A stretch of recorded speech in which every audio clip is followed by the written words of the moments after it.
Hello, everyone. Welcome back to another episode of Construction Technology Podcast. I'm Luigi, CEO Provision. I'm here with Mike from Build Vision and Andrew from Join. What's up, gentlemen? How's the week going? How's this week been? Good. Customers in New York, customers in Las Vegas, on the road. Are you traveling right I'm now, traveling, Andrew? yeah. So I got the amazing Decker behind me. Yeah, the classic above doorway hotel look. Yeah. That's good. And Mike, what's going on with you? Yeah, I was gonna say, any drama in Vegas? Any good insights for the conference you're at?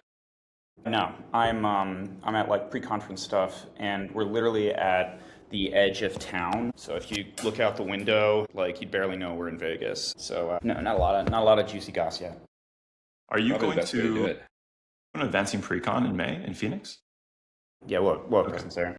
Nice. I'll be there as well. It's been a really cool week. I don't think there's been like a ton of headlines, but obviously I think on the docket today, there's that Anthropic report from their economists, which is making the rounds, talking about every kind of element of labor that's going to be impacted by AI and where it currently is. That one has been going pretty crazy. Mike was just brought up a LinkedIn article about how good Claude is as an estimator. I have something to say about that. And then Turner posted some crazy data center numbers. So which one do you guys want to dig into first? Yeah, you want to start with the data center piece. So Turner released its financial earnings this week on Monday, the 3rd. I guess that's not Monday, on Tuesday. So Turner is wholly owned, 80% owned by a German company called Hochtief. Hochtief is owned by a company called ACS Grupo.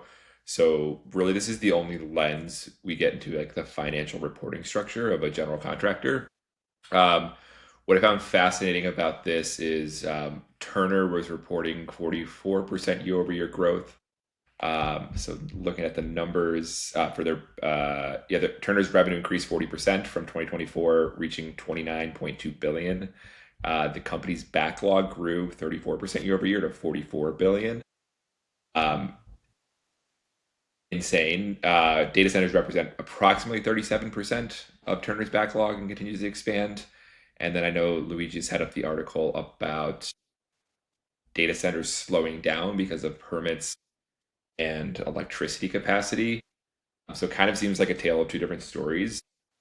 Curious to hear what you guys are seeing in the space. Like, are we gas to the floor running as quickly as possible on the data center side, like the kind of the Turner reports showing, or are you starting to see a little bit of friction, a little bit of cracks and slowdown on the data center build outside? What were the permits specifically that were slowing down? Was it power permits, or was it just permits as a whole for data centers? I didn't read the article. Yeah, permits as a whole have been reduced, and they were correlating it to power delays as one of the main driving factors. You can obviously understand there's specifically in the geopolitical space right now, there's a massive spike in natural gas prices, which over the last year, a lot of data center builders have switched from renewable energy to natural gas. You saw that with the increase in like profit share or market of like GE, Vernova, and Siemens, who are both natural gas turbine producers. So it's just it's kind of a little bit of both. I'd say it's like permits plus power delays. Pretty remarkable is just like the amount of growth that they've gotten, right? Typically they're growing like between 3 to 5% per year. They grew 20% between 2024 and 2025. And this looks like record backlog. I know this is a story that I've heard before from other people. Like DPR seems very busy as well. They also specialize in data centers. Anybody who's touching data centers, like we spoke about before, seems to be quite busy. Like how long this is going to happen for, or like how long they'll feel this growth, I really do wonder. But I mean, it's great. It's great for them. I think I know we've talked about, I don't know, was it last pod or the previous one, we talked about how Turner makes money. So in the ACS Grupo earnings report or earnings call by the CEO, he even references by name Turner's position as an integrated service platform. So it's kind of tying to this idea that the CM fee actually doesn't matter. There are other services, there's Source Blue, XPL Offsite, Turner Engineering, Turner Technical Services, Self-Perform, First Equipment Company is where the revenue is driving. So if you think about it, they're increasing their revenue by 44%, and the dollar capture that they're holding onto is probably already increasing as well. So if you think about the margin growth that they're able to capture, it's going to be massive. I would love to see this compared to other privately held general contractors in the top 10. I know a lot of them are either family owned or private equity owned, so it's a little bit harder. But if I'm looking at this and I'm thinking about like, hey, every dollar of construction that I put in right now, I capture 2% because I have a 2% CM fee. Turner's coming out here and say, hey, we're not producing a dollar, we're producing $2, and I'm holding on to 4 cents of it. So it's the double whammy of their, but that 4 cents instead of 1 cent or 2 cents. So doubling, or so I guess it'd be 8 cents. So yeah, so quadrupling earning potential, and also focusing on structures that have better EBITDA ratios because it's not as labor intensive with like Source Blue, first equipment, things like that. They also seem really well positioned. I mean, not just in the US, also in Europe. In 2025, I think this was kind of underreported. I only saw this recently, but they acquired an engineering company in Europe. What's the name here? Is it Doran? Starts with a D. Dornan. Yeah. Yeah, Yeah, Dorman. engineering construction firm. So, like, number one, they're basically pre-selling into 2026. They seem like they're going to be floored. Like they already, if everything goes well and they can capture their backlog, they're going to have way more revenue than they have now. But who is going to own the similar story in Europe? I mean, Turner seems like a good shoe-in. Like they obviously have a European owner, and they seem well positioned on the owner side, or at least in like the pre-construction side in Europe as well. Yeah. We're seeing a lot of mechanical electrical rep firms in the United States expand into Europe because their customers are pulling them there. So the leading charge still seems to be the United States on data center build out, and then the European Union would rely on data center builders from the US to get expansion. That's what we see. Our partners who have subsidiary or have offices in Europe, largely they're pulled there by owners, and so it might be specialty pharma life science work, but a lot of it's data centers. Did you guys see that video of these protesters who were, I think it was in New Jersey? They were, I don't know what specifically they were, but they're clearly protesting the building of another data center somewhere in New Jersey. And they got the project canceled. I think they're going to turn it into a park. This made the rounds on Twitter, I think 2 or 3 weeks ago. Same And thing Gary happened. Tant from YC, who I think responded to the guy who said triumphantly that we won, is like, this probably would have generated about 100 million in tax revenue, but you have a park now. I think there's going to be some real opposition, right? Like we saw even recently, and this is not necessarily construction based, but what I talk about with my customers is like what's going to happen in a couple of years, and what consensus seems to be is like there will be political action will be taken because these models are very capable. There was a Democratic socialist in New York who just proposed, I think, kneecapping LLMs to not work on medicine or finance or law. I think you've probably seen this, Mike. I have to imagine that there's going to be more opposition to data center build out. It seems to become like the poster child for, or maybe like this proxy or scapegoat for opposing AI.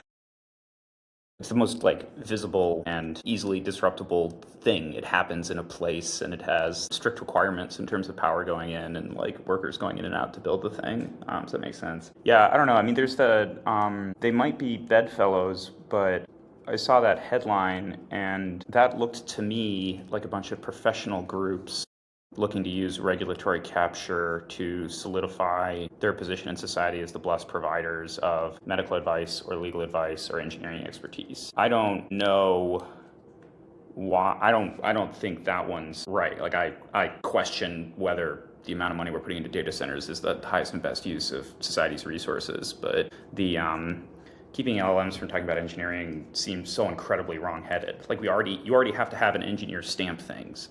Like they've already got that on lock. We already require people to take on the personal liability and like assurances that like things are going to stand up in order for them to be built. I don't understand. That'd be like saying that computers can do math, but you can't do structural simulations because it threatens the livelihood of an engineer.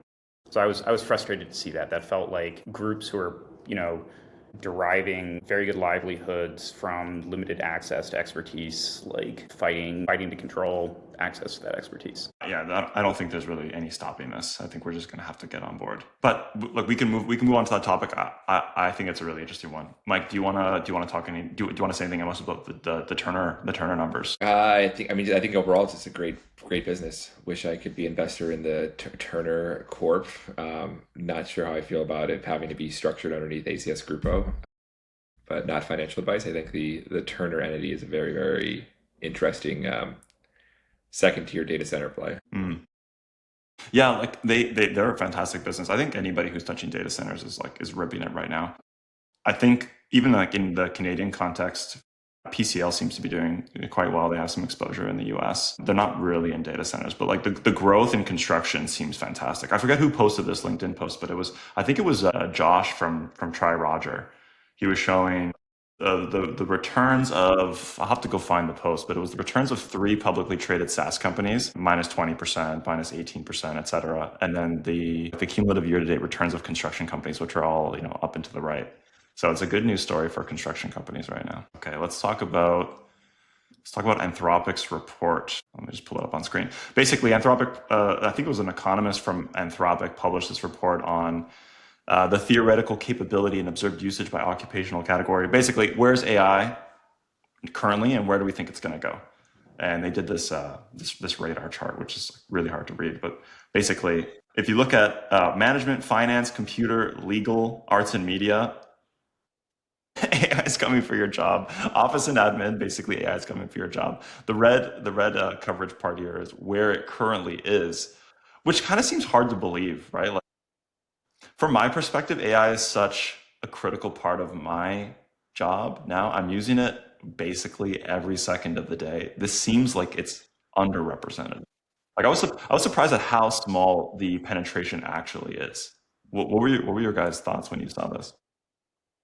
Extreme skepticism at the blue line. Like, Tell me more.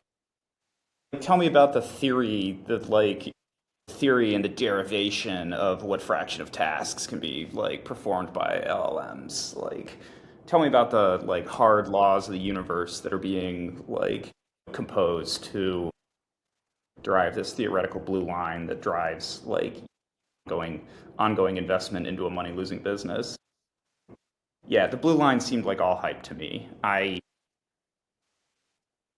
Some of them, the computer and math one, like, yeah, okay, that's probably a pretty high number, but architecture and engineering, so much of architecture and engineering is site inspection, is construction administration, it's physical on-site work, even for A and E, let alone like trade or labor installing things.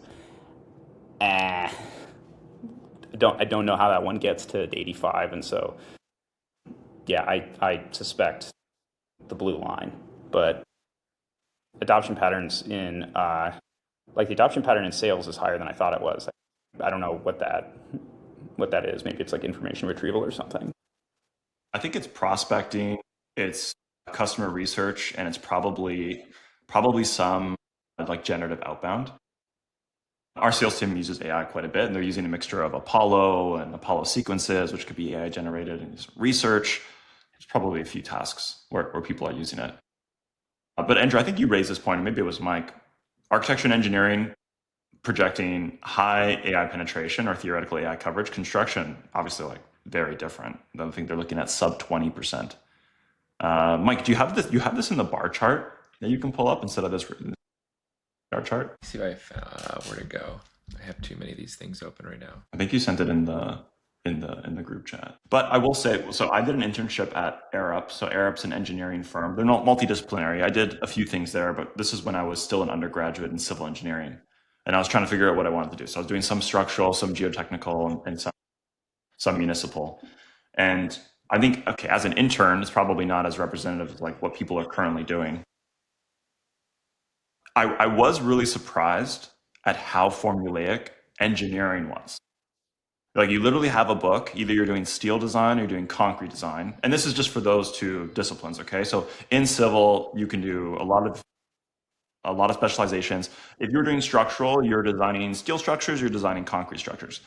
And to design these things, like you literally reference a book with rules, effectively a bunch of ifs and thens. So when I see this and I see, okay, theoretical coverage across engineering is maybe 82%, I honestly believe it. I do believe it. I think by and large for simple cookie cutter buildings, again, I haven't done engineering since 2014 when I was an intern. But if things are still the same, If you're still designing columns and beams and spans the same way, maybe using some software, I think that largely becomes automated. It feels even at the time that if you had a spreadsheet with enough ifs and thens, you could make it work. So to me, that number, I know, who knows where this number, maybe they plucked it from thin air. But the like where the data, where the kind of workflow gravity is in engineering is designing structure, at least for civil. And to me, that feels automatable. So the way that I looked at it and thought about this, if you look at like if you look at A&E, so an architect and engineer, do they spend 82% of their time on a computer? And if that statement is correct, can LLMs support, accelerate, and help that 82%? I don't think this is saying LLMs are going to replace it. I know we're talking a little bit about estimating and accuracy in the future, because I saw and looking at like construction is 18%, 20% of your time as a PM on a job site on a computer, and 80% of your jobs walking around the job site. I think that correlation matches. And if that's the economic model they were looking at to build this, they're saying, hey, we think anything you do on a computer can be solved with LLMs. If so, here's what that TAM looks like. You're seeing 80% saturation for architecture and engineering tasks already.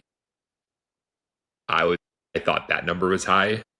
I don't know many architects and engineers that are, I guess, like, it's how do you define LLMs and usage and AI? People have been theoretically using AI to make this machine learning estimates or decisions in Revit for 20 years. So I think overall it's interesting from, the people that are listening to this call's perspective or this conversation. It's like, figuring out where in your workflow as a contractor, architect, or engineer, there you can leverage LLMs to make your team better, more efficient, X, Y, and Z, is kind of how I thought about this. I think this is good for the industry. This is good, like good holistically, a perspective that there is opportunity for improvement. You seem, I think, a little bit more cynical about whether this is going to be like, do you not believe that, let's say, LLMs are here to stay and they will be more impactful than they are now? Because I know when we talk about this, you seem to take the opposite side, like this is a bad business model in general. What do you think? Yeah, I don't know if I'd say it's a bad business model. I mean, LLMs are here to stay. It's a radical new fundamental capability that's been introduced to computers. Like, solves natural language processing, and like it also solves like a fair amount of reasoning in a way that people have been trying to do with computers for 60 years. So I think they're definitely here to stay.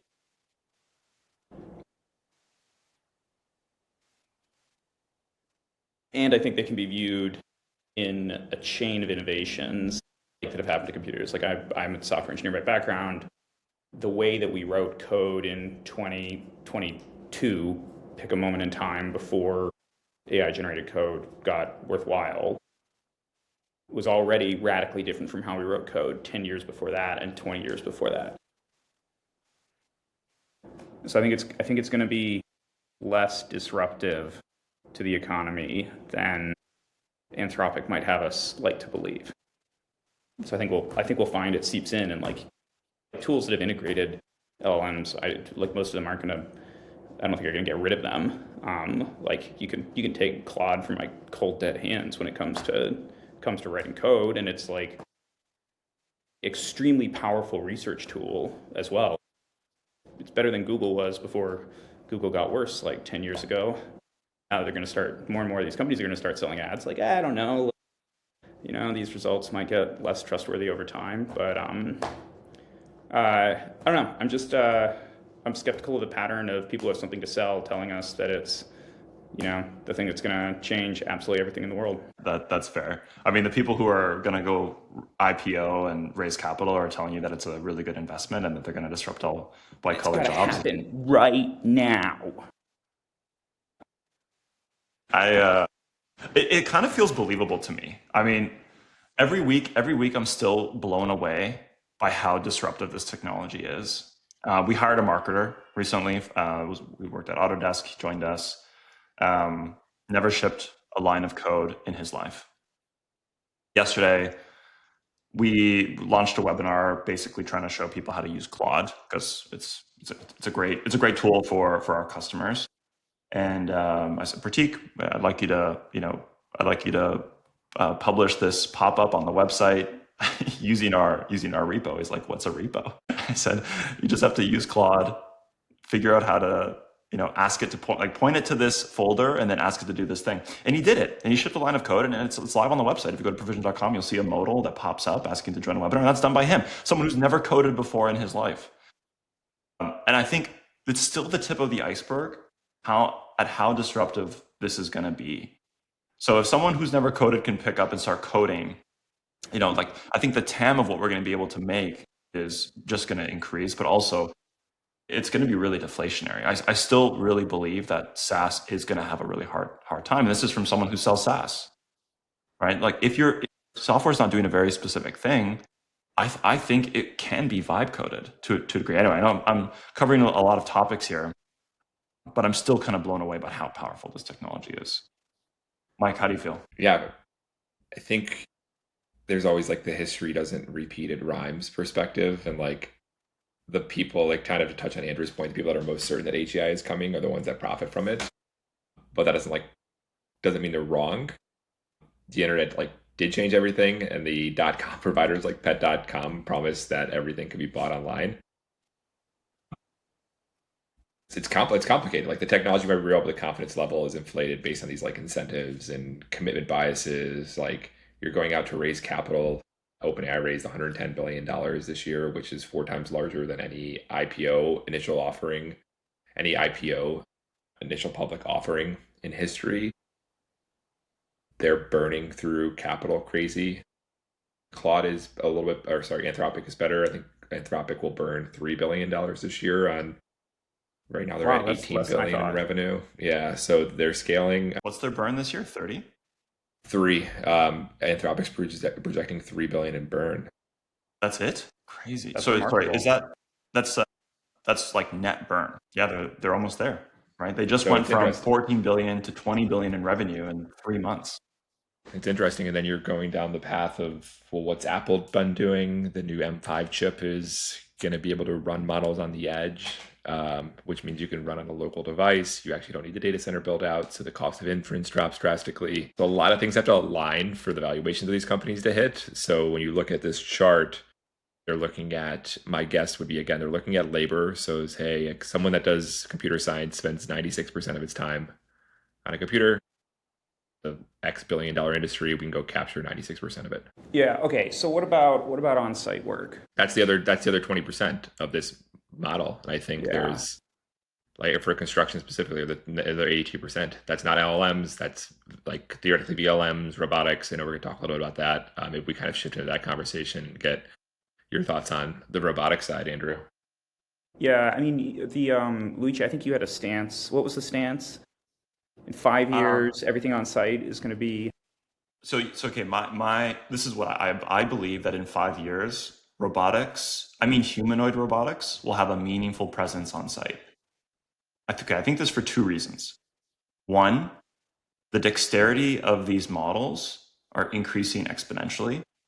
If you go look at what these robots, so if you can look at what they did 3 years ago, they kind of looked rigid and not very capable. Now they're doing kung fu and backflips, okay, and they're picking up eggs.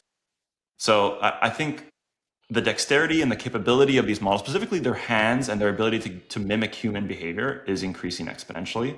And I don't think it's very far from, let's say, okay, being able to pick up a wire, strip the wire, and feed it into a breaker, right? Like if you could do that, then it could do some subcontractor work. It can't be incredibly capable, but it could do some of it. So, 5 years is quite a long time. Look at where LLMs have gone within the last 2 years. And I think what LLMs done, so the second reason is what LLMs have done in robotics is help with vision. So vision language models combine your vision and the identification of objects to help identify things within the robot's field of view. And that's also getting scarily good. So yeah, my contention, within 5 years, you will see robots on site. And I think there's going to be crazy opposition to that. Right? It'll be one of the last bastions of kind of protected labor.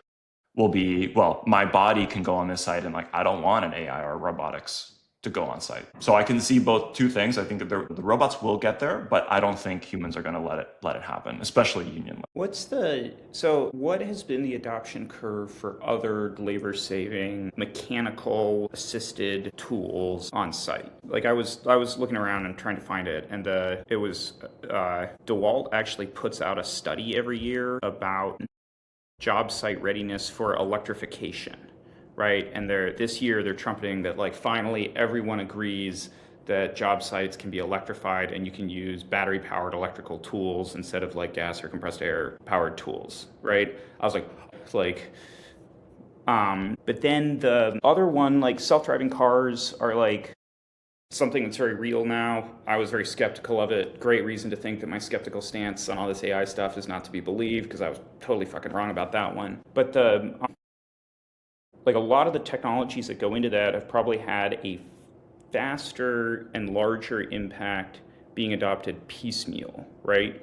Where like driver assist safety technology has just gotten way better in the last like 10 and 15 years. And let me see if I can share my screen on this thing. Found this, National Highway Safety thing, looking at lane keeping assists, where they say that like having these lane keeping assistant like tools, like which is not a full self-driving car, it's like one piece of it.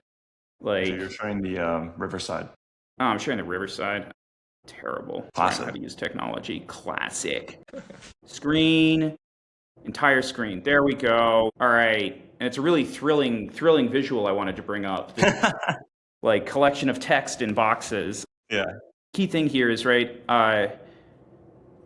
Lane keeping assist equipped vehicle models 24% less likely to be involved in fatal road departure crashes than non-equipped models. And that's a bigger impact than, I would say, is a bigger impact than all the self-driving cars have had economically, like to date, even in the scale. And it came, this partial deployment of the technology came like much, much faster than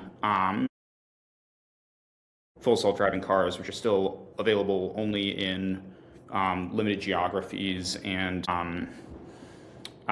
scaling remarkably quickly on one hand and like pretty slowly on another. And so I guess the like thing that I'm saying is like, I don't know if you're going to see, I don't know if you need humanoid robotics. I don't know if that's going to be the fast one. Like, won't it be adopted like other time-saving technology that we've seen where it's adopted piecemeal for specific tasks?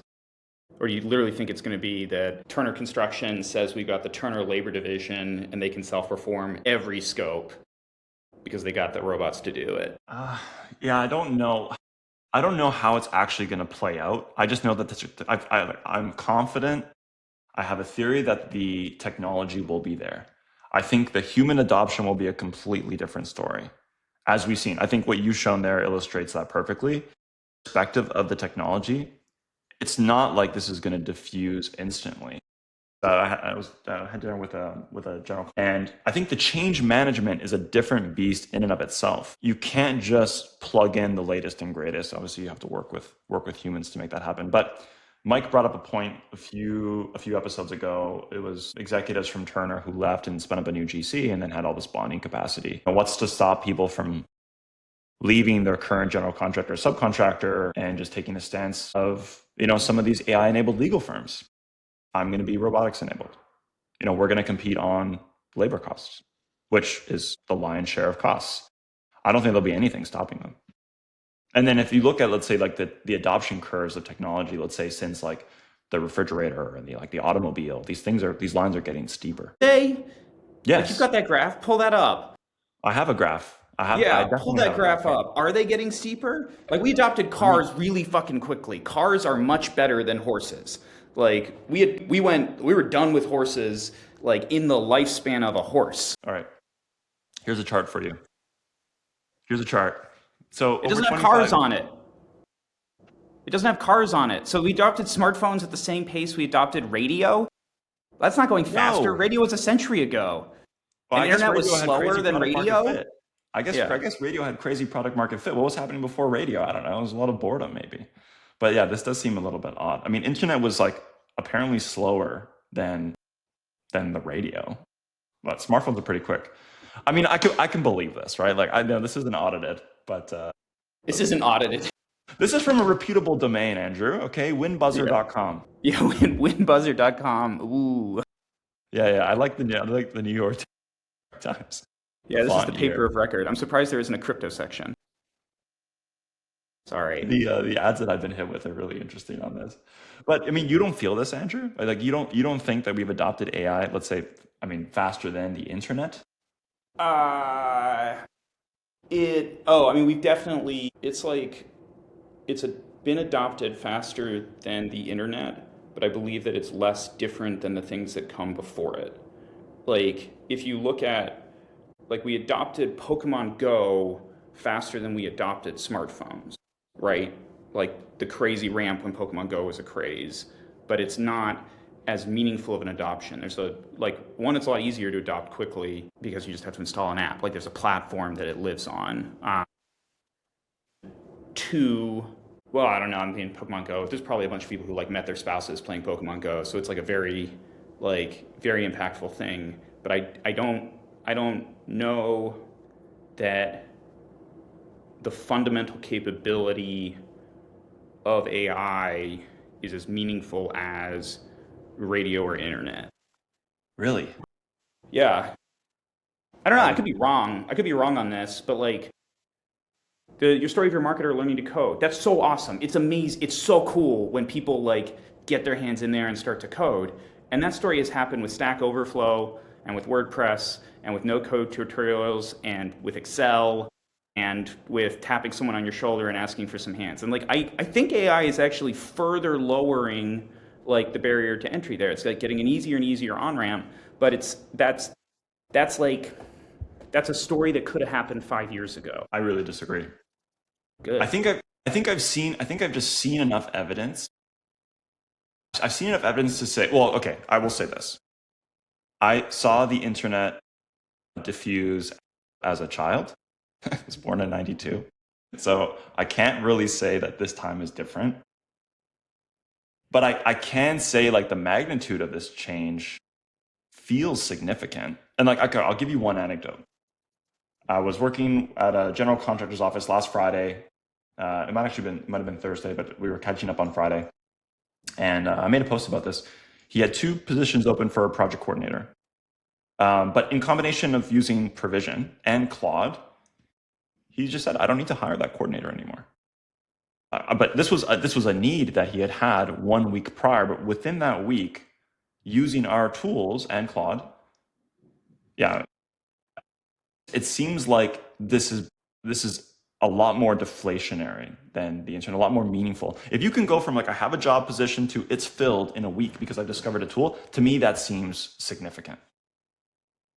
And Mike, how do you feel about this? I mean, like I don't know. I think you're a similar age to me, but So I think going back to the Anthropic report, where 20% of contractor construction tasks are done on a computer, I think it's drastically impacting for those 20%. The other 80% is no impact right now. Things that would need to happen to change my mind would be countries like China or countries in the Middle East that are using robotics to build buildings first. Um, though China has led the charge in modular construction, has never really taken off in the United States. Contractors that have tried to absorb all building risk, like companies like Katera, have blown up. So I think if you're like looking at historical norms, so Luigi, your example of hey, this contractor no longer needed a project coordinator, that falls into that 20% bucket, I would say, not the other 80% bucket where the actual building's being built. But that story changes on the AEC side. The AE side. The AE side, it could be a lot more disruption from a workflow perspective. And I think there's just like nuances from that. LLMs are changing, but are LLMs just changing the 20%? Is the upside of VLMs/robotics going to be able to impact the next 80%? I think things would need to change. And the first kind of pieces of grass that would pop up would be in other countries, not the United States, for a lot of different reasons, from unions to permits to all these different kind of struggles the United States have on construction, where a top-down approach in China can drastically just push out like, hey, we're using robots now to build buildings. it's there, isn't there? Isn't it already, Mike? Like there was a famous article that came out of the New York Times covering a manufacturing plant in China. I know manufacturing is different That's than construction. different. I think that's Very different. different. Tesla's at 90% automated in Austin. Factories in China are 100% automated. With robotics, it's doing one bolt in one specific controlled environment. I think it's a very big jump that I don't think we have the data to prove that. It's kind of even like, I mean, even the robotic, if there was product market pull for robotics, the amount of VC dollars that have gone into robotics companies and construction to underwrite the cost, what you would think would relate to better adoption in market. You still really don't see the Boston's Dynamics job. I know there's videos of Suffolk or Gilbane having a Boston Dynamics robot on a job site, but what is it actually doing?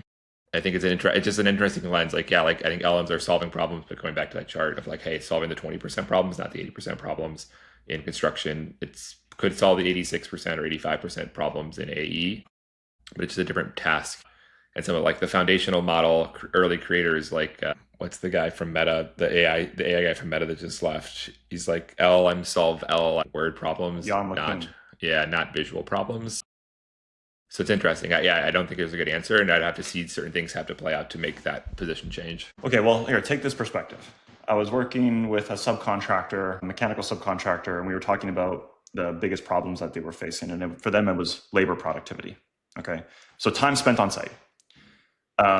When I asked him about the breakdown of work on site, he broke it down like this: 20% of the time is coordination, access to lay down, getting on site at the appropriate time. 20% is setup and takedown. 50% of the time is the actual work. So that 50% of the labor hours seems like coordination problems. And these coordination problems aren't really a function of human labor. It's a function of good planning. So why not then? Why not? If we use LLMs, why could we not get more productive and impact labor in this 80% of what we're saying is untouchable? Because it feels like at least we'll get more productive on the labor side. So I've been a mechanical subcontractor. That data point is, hey, we're running duct above our head on the 13th floor of this building right now. That 50% can't be accelerated by LLMs in that example. It's you taking a 6 piece of ductwork, bolting it into the ceiling, hanging it, running it, moving your scissor lift 6 feet forward, doing the same thing over and over again. That's the majority of the work from a labor perspective, or pipe fitters, sheet metal. Nothing in the LLM world is touching that right now. It could have robotics like a Go Canva, who hangs drywall, go and actually do that on the mechanical side. That's a robotics problem. There's a layout problem. There's companies like Dusty Robotics that are trying to solve for the layout problem there. It's just there's a lot of pieces that need to be overcome before that happens. So that but Luigi, you're saying that there's like of labor time on site, 50% is putting the duct in overhead on the 13th floor, 20% is lay down coordination stuff, 20% is like set up and tear down. And it seems like you're saying better planning could impact that other 40%.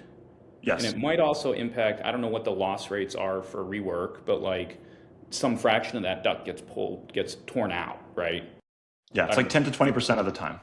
Yeah, so there's like there might be another 10% there that like better planning could accomplish, which is at least more plausibly something you do on a computer, right? What I'm saying is, if we put the robotics aside, I think LLMs will actually help indirectly in that 82% that is in this Anthropic report saying that we can't actually touch. That's what I'm saying. But I also do believe that robotics will impact the job site within 5 years.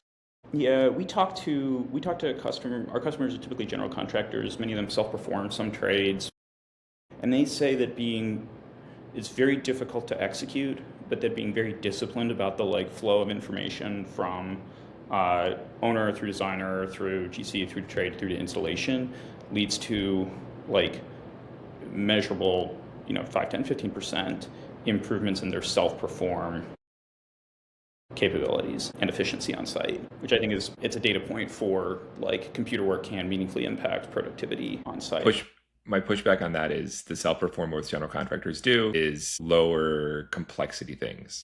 Carpentry. Yeah, carpentry, concrete. Like laborers like picking up trash. Laying down mechanical pipe and coordinating with the electrical, sprinkler, plumbing contractor is complicated. BIM has been around for 20 years, and BIM might even be the example of making this worse. That's an interesting take. Don't think even in that, so we break down like, hey, that mechanical subs, like, hey, 50% of the time is actually doing the, like actually installing, 20% is coordinating, 20% is takedown setup. Like the takedown setup is getting the things to the 13th floor. That's not going Even well. if a robot solves that problem, it's still going to take 20% of the time to have the lift outside or the elevator bring the ductwork up. My first job was at a construction job was in Philadelphia while they're building the Comcast 2 tower, which is the tallest building in Philadelphia now. Employees and workers would have to wait 2 to 3 hours on the ground level to get up to the 70th floor of construction. That doesn't get solved by a robot. That doesn't get solved by an LLM. I think a lot of those pieces are what makes construction complex. Yeah, if we're in a future world where there's robots flying around on drones that can go from 0 to 70th floor in 2 seconds, maybe that increases efficiency. So there's a lot of pieces there that I don't think just like, hey, we have this workflow tool now that helps us do this in the back office, that helps us lay out better. And I got to see a lot more data points before I like swallow that pill. So basically, go to construction, you're safe, your job's not going to get disrupted. I think that's the takeaway. Best industry in the world. Why wouldn't you want to go to construction? Yeah, I agree.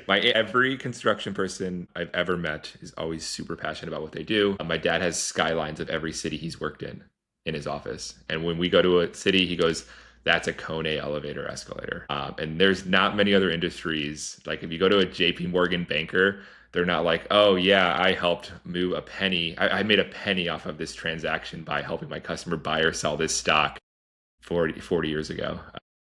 You know what? People, You'd be families surprised. stay in it. Like people encourage their kids to go into it. That's like another big marker, right? Like my wife's a doctor, and she's not going to be recommending that career to our kids. Okay, we have like about 7 minutes left. Maybe we'll go a little bit over. We have a few topics we can talk about. So Bechtel creates a C-suite AI role. Talk about AI and data strategy. I know we've been talking about this, kind of in and around a bit tangentially.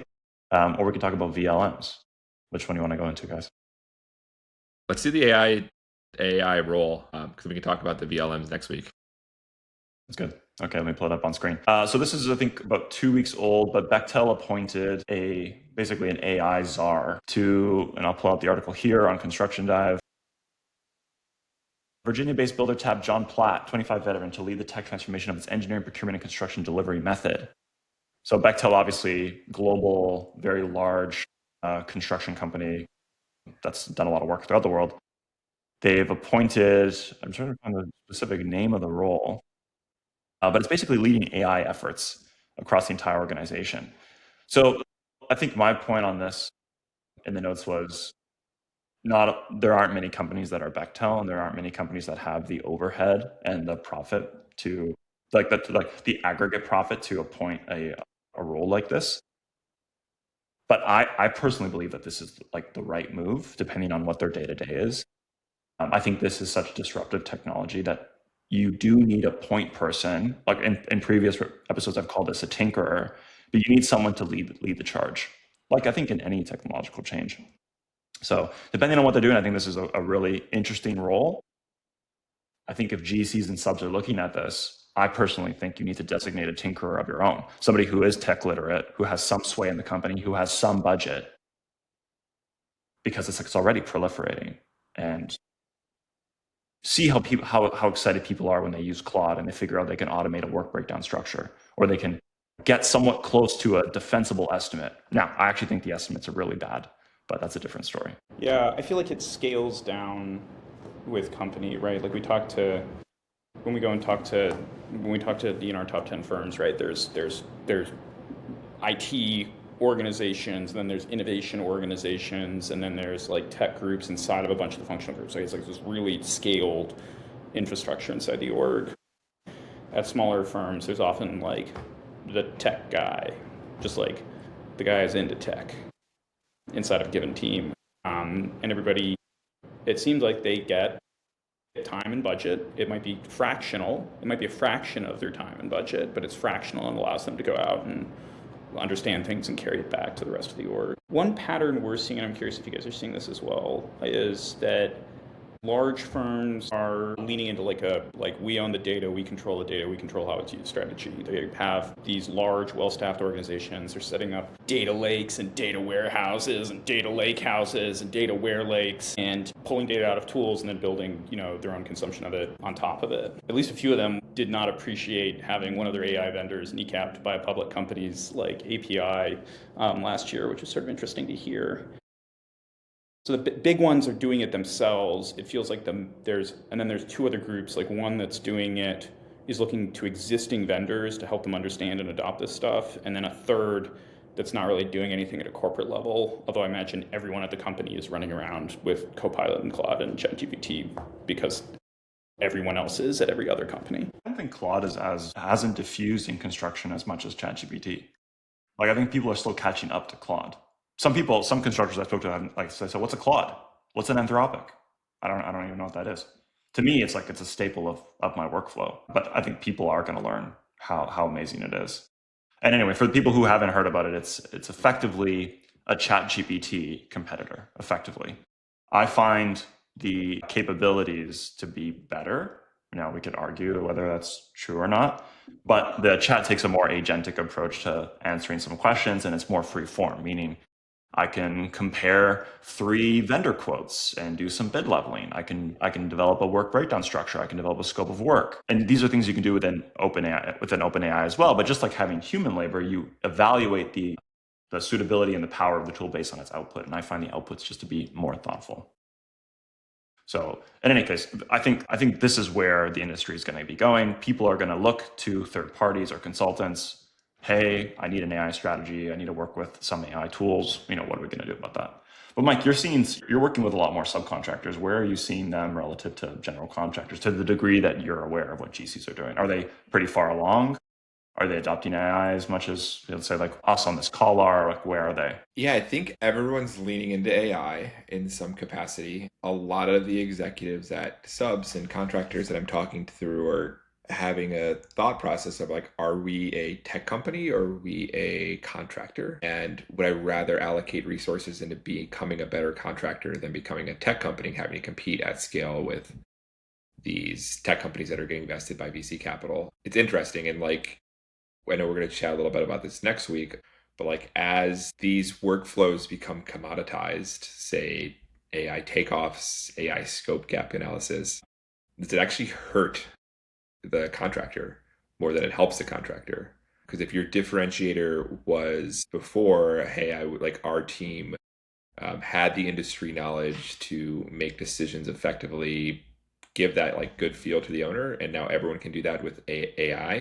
I actually pulled up but an interesting quote from Warren Buffett about this from Charlie's Almanac. He says, and this was around they were at a textile mill factory, and there was a new loom that would increase efficiency by 2x. Buffett's response was, I hope it doesn't work, because if it does, I'm closing down the mill.